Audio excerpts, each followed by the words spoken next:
Greetings everyone, my name is Icha and I'm a legal intern at Lexis and Company. In this video, I will be talking about the grounds for divorce under Hindu Marriage Act 1955. Hindu Marriage Act defines divorce as the dissolution and termination of marriage by a competent court.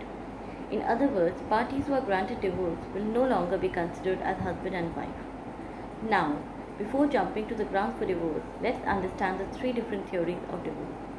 First, fault theory. In this type of theory, either party to the marriage can ask for divorce if the other party has committed a matrimonial offense.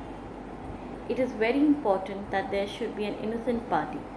Only an innocent party can seek the remedy for divorce.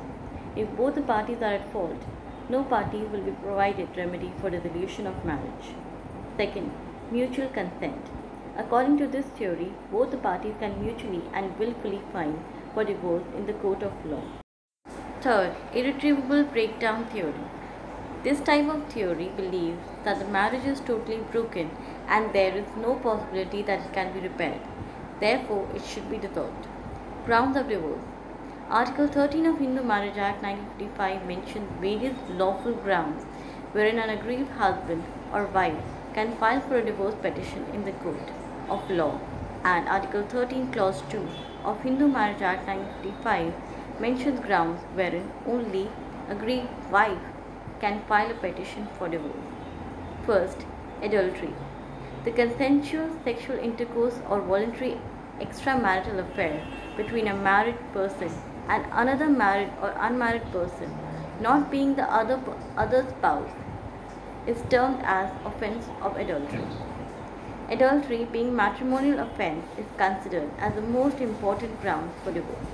In order to commit adultery, the intercourse should be consensual, voluntary, and sufficient circumstantial or indirect evidence is present to prove the opposite party liable. Third, cruelty. Cruelty can constitute both mental and physical cruelty.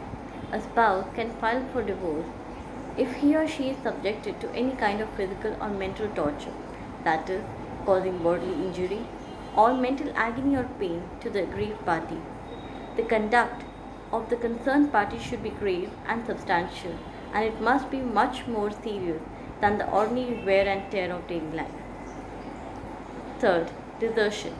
When one party abandons the other for a continuous period not less than 2 years without any justifiable reason is called desertion. It means total rejection of marital and legal responsibilities. Fourth, conversion.